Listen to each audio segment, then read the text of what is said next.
Assalamualaikum warahmatullahi wabarakatuh.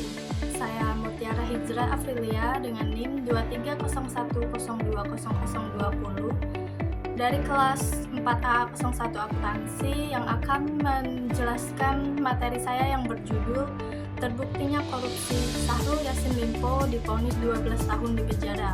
Nah, memasuki materi yang pertama yaitu siapa sih itu Syahrul Yassin Limpo. Nah, Syahrul Yassin Limpo ini adalah Menteri Pertanian Indonesia ke-28 yang menjabat sejak tanggal 23 Oktober 2019 hingga 6 Oktober 2023. Ia merupakan seorang politikus Indonesia yang pernah menjabat sebagai Gubernur Sulawesi Selatan sejak tanggal 8 April 2008 hingga 8 April 2018. Syahrul mengejar pendidikannya di S1 Hukum Unhas, S2 dan S3 Ilmu Hukum. Pada awalnya tahun 1980, Syahrul bekerja sebagai seorang pegawai negeri sipil, dan dengan seiringnya waktu, Syahrul pernah menjabat menjadi Bupati Goa selama 2 periode dan Wakil Gubernur Sulsel 1 periode. Pada tanggal 23 Oktober 2019, Syahrul Yassin Limpo resmi dilantik Presiden Joko Widodo untuk menjadi pembantu Presiden dalam bidang pertanian periode 2019 sampai 2024. Nah, materi yang kedua yaitu tindak pidana yang terkait dengan SYL. Yang pertama itu tindak pidana pemerasan.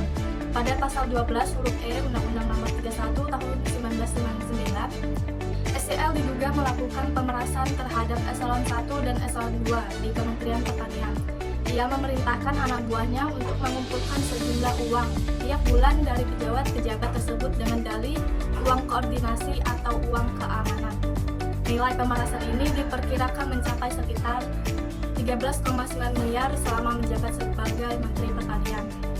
Uang tersebut digunakan untuk keperluan pribadi SYL dan keluarganya, termasuk pembelian barang mewah, sewa rumah, umroh, hingga perawatan mobil pribadi. Yang kedua, tindak pidana korupsi atau gratifikasi. Pada pasal 12B ayat 1 pasal 18 Undang-Undang Nomor 31 Tahun 1999, SYL juga diduga menerima gratifikasi secara tidak sah yang berhubungan dengan jabatannya dengan jumlah uang yang juga mencapai miliaran rupiah. Gratifikasi ini berkaitan dengan pengadaan barang atau jasa dan promosi jabatan yang disamarkan sebagai hadiah atau bentuk terima kasih. Tindak pidana yang ketiga yaitu pencucian uang pada pasal 3 dan 4 dan 5 Undang-Undang Nomor 8 Tahun 2010. Dalam perkembangan kasusnya, KPK juga menyelidiki dugaan tindak pencucian uang oleh SYL. Pencucian uang ini melibatkan upaya penyembunyian hasil korupsi lewat pembelian aset dan rekening pihak ketiga, melibatkan keluarga dan bawahan sebagai penampung dana. Nah, materi yang ketiga yaitu awal terungkapnya kasus. Pada pertengahan tahun 2020, terungkapnya kasus SYL karena KPK mendapatkan laporan dari masyarakat dengan dugaan adanya pemerasan dan penyalahgunaan jabatan di lingkungan Kementerian Pertanian. Laporan ini menyebutkan adanya setoran rutin dari pejabat Kementer yang dilakukan di luar prosedur resmi negara. KPK mendeteksi pengumpulan dana tidak wajar yang berasal dari sejumlah unit kerja di bawah Kementan, dan adanya laporan analisis transaksi dari PPATK yang menemukan aliran dana besar yang ditemukan transaksi masuk dan keluar dengan nominal tidak wajar yang tidak sesuai dengan profil gaji dan penghasilan resmi seorang menteri. Tersangka yang juga terlibat ialah anak buah dari SYL, yaitu Muhammad Hatta dan Kasdi Subagiono. Baiklah, memasuki materi yang keempat yaitu proses hukum Syahrul Yassin Limpo hingga berlangsungnya putusan pidana. KPK telah menetapkan Syahrul Yassin Limpo sebagai tersangka atas dugaan korupsi yang dilakukan pada tanggal 11 Oktober 2023.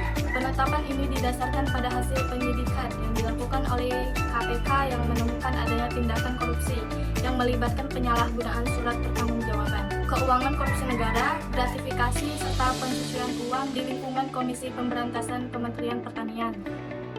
Dalam jabatan Syahrul Yassin Limpo sebagai Menteri Pertanian atau Kementan, pada 28 Februari 2025, Mahkamah Agung memutuskan menolak permohonan kasasi SYL. Artinya, politikus Nasdem ini tetap dipenjara 12 tahun dengan uang sejumlah 500 juta dan membayar uang pengganti sejumlah 44,2 miliar ditambah 30.000 US dollar. Dikurangi dengan jumlah uang yang disita dalam perkara ini yang selanjutnya dinyatakan dirampas untuk negara, subsidi 5 tahun penjara. Dari materi yang saya jelaskan tadi dapat disimpulkan bahwa kasus korupsi yang melibatkan Syahrul Yassin Limpo dan pejabat lain di Kementerian Pertanian menggambarkan kompleksitas dan dampak negatif dari praktik korupsi dalam lingkup pemerintahan. Dugaan penyalahgunaan keuangan negara, gratifikasi, dan pencucian uang menunjukkan perlunya penegakan hukum yang tegas dan transparansi dalam pengelolaan keuangan publik. Penyidikan yang dilakukan oleh KPK mengungkap aliran dana korupsi yang melibatkan berbagai pihak, menyoroti pentingnya pencegahan korupsi melalui sistem pengawasan yang kuat dan integritas yang tinggi. Kasus ini juga menekankan perlunya kesadaran akan etika dan moralitas dalam menjalankan tugas publik, serta perlunya peran aktif masyarakat dalam mengawasi dan melaporkan praktik korupsi. Sekian penjelasan materi dari saya. Apabila ada salah kata saya mohon maaf. Saya akhiri. Wassalamualaikum warahmatullahi wabarakatuh. Bye.